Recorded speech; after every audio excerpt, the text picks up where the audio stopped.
Hello, Hastings. I'm Tom Wight. Welcome to a very special interview right inside the office of the Dakota County Sheriff. And sitting across from me at his desk is Mr.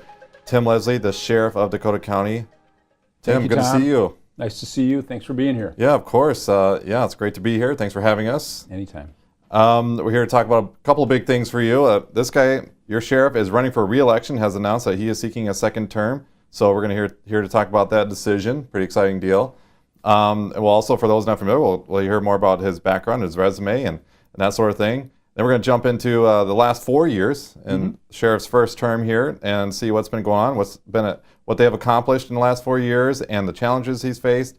And then we're going to look ahead, folks. Yes, we're going to look into the future and see if these guys have a crystal ball and can tell us what he looks for in the head, what priorities he'll have, and the challenges he foresees coming up here in the next 4 years for the department. So, Sheriff, let's start with the decision. Congratulations on that decision. Thank you. It's a big deal. Tell us what your thought process behind this. Was it a pretty easy decision, or? Yeah, it was. I'm not quite done with the efforts at leading the organization. I think we still have some other issues we want to face and challenges, and I think I've done a good job. But we'll let the voters decide that. I don't think it's done. I don't think I'm quite ready to leave yet. So I'm gonna do one more term, and part of the thing is getting the next group ready. So we're having some change going to be at the administrative level here in the next 6 months. I got a captain that's retiring. Jim Rogers has been with the office for 24 years. He leads our patrol division right now. He's going to retire. So we'll have an opportunity for a new captain to come in and take his place. And then John Grant, the commander of operations, who's been with us over 30 years, he's going to retire in the fall. It sounds like he's made note of that at several public occasions. Yeah, no official letter, but so then he would be leaving, and that allows me the opportunity to promote a commander. So those are some really important positions. I mean, everyone's important. Don't get me wrong. We need them all, but. Those are positions where they could ascend to be the sheriff at some point in time, or the chief deputy. So get that staff ready for the next the sheriff that takes over after I leave. That brings up your staff and what the sheriff is responsible for. I understand it was 200 staff. Or tell us about what you are responsible for, the staff load and caseload, that sort of thing. So we do all the traditional law enforcement functions. We have a patrol division. We have investigators. We just handled a murder in Mendota Heights for the Mendota Heights Police Department. Lucifer Wynn just was found guilty of first-degree murder at 45 years in prison. We handled that whole murder because Mendota Heights only had one investigator. We have 6 here. And so we do all the traditional law enforcement things, but we also do things like court security. No police departments have court security responsibilities. That's only the sheriff. So every courtroom will have a bailiff. We transport individuals across the state to prisons, other jails, mental health facilities. We transport, bad guys and the mentally ill. No police departments do that. We investigate crimes that occur on the water. So we have a patrol or a water patrol division. Police departments don't have that. So we have a kind of a wide variety of tasks and things that we do in the sheriff's office. $21 million budget, like 200 employees, and half the budget is devoted to the jail. So again, Dakota County has one jail. It's here in Hastings. The sheriff manages it, and it's quite the operation. So it's big. It's 263 beds. I think we're at 245 people in jail today. Every morning I get an email telling me how many people are in jail, so it's a very important function because most of them are there pre-trial.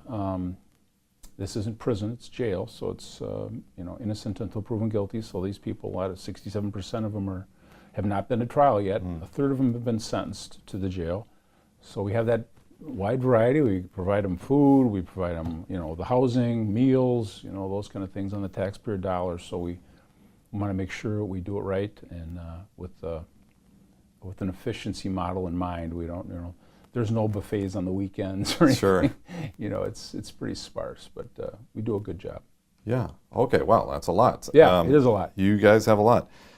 Let's look back in the 4 years in your first term here. I know that some new things have been implemented. With the I believe it was a mental health coordinator for the jail. Tell us about that and some other changes that have taken place. Yeah, so we had a retirement in the jail.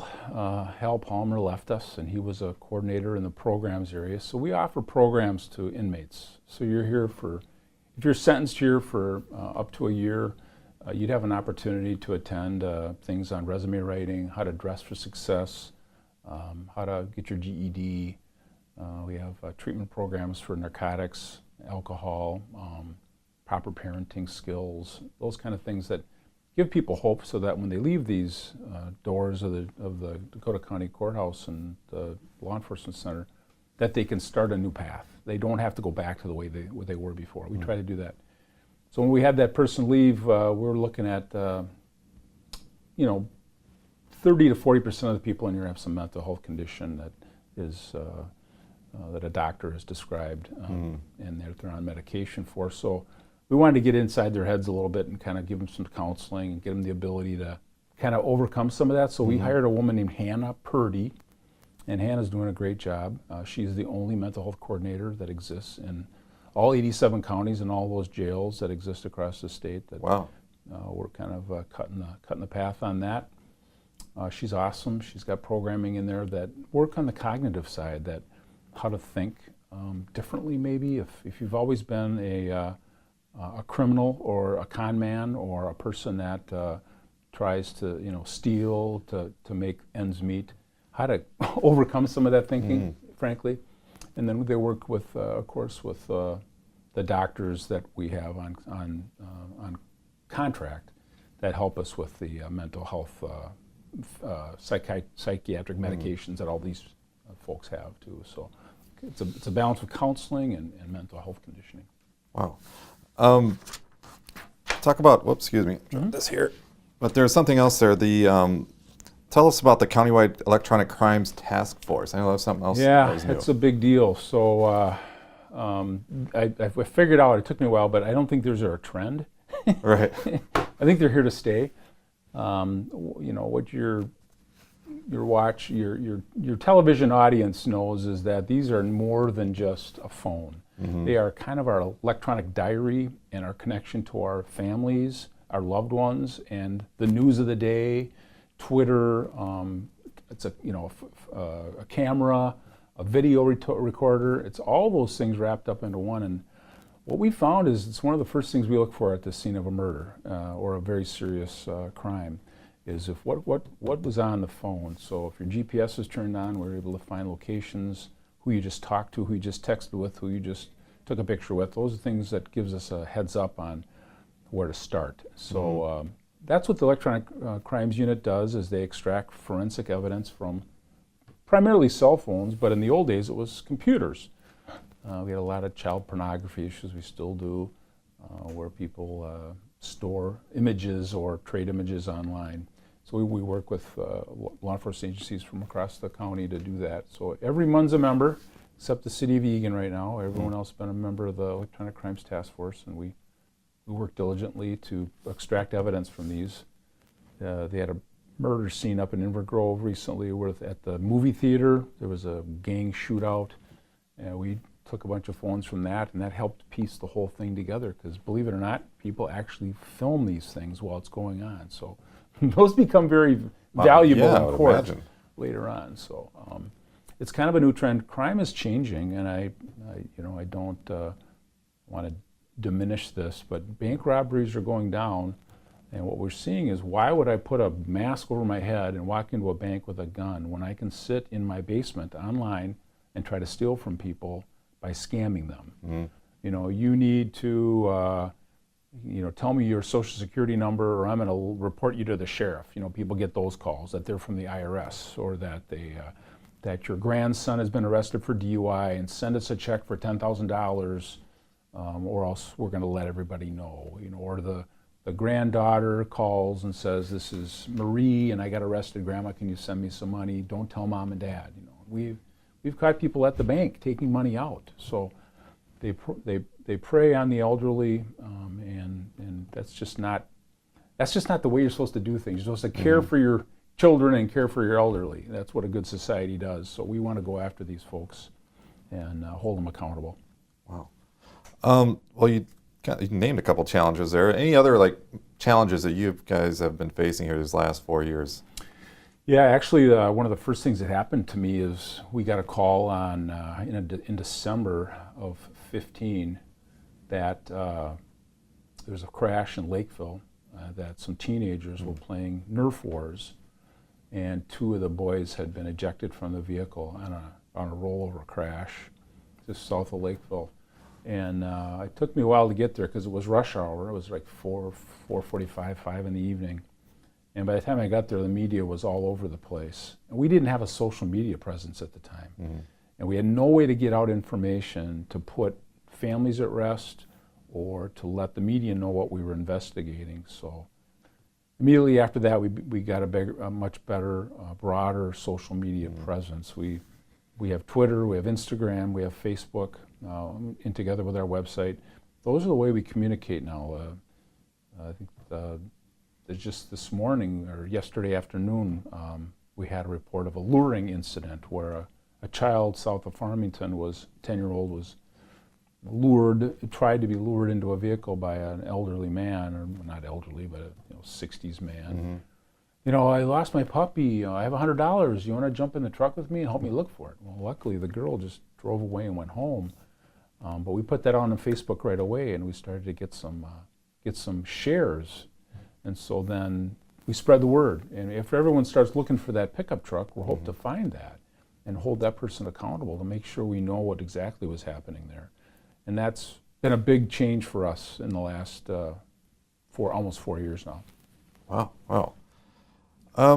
Let's look ahead. You see more, continue your focus on social media and technology, that sort of thing, and tell us what you see in a crystal ball. Yeah, in the next 4 years. I read that crystal ball, and sometimes it's kind of cloudy. Yeah. I'm seeing an image, but I'm not sure what it is. Watching the evolution of crime is important to us, so being on the edge of that, so we have a drone program here, so we try to keep high up with technology and to use it to make us more efficient. The State Patrol has helicopters. They're great, but they're very, very expensive to run. Our drones are very small. They're $3,000-$4,000, and there's no person in it that could crash and get hurt. So it's much safer. Mm-hmm. And we use it to look for lost children, lost adults, suspects in the woods. We use it for crash and crime scenes photography. So those kind of technology changes we'll be watching. In 2019, we're going to roll out body cameras for the deputies. We have to have a series of policy issue events, and we have to have a public hearing with the county boards. They will initiate that with the county, so that people can come in and talk about what they expect. That how we store that information and what's public and what isn't. When we turn them on, when we turn them off, those kind of things will be all part of that conversation. So that's another technology thing.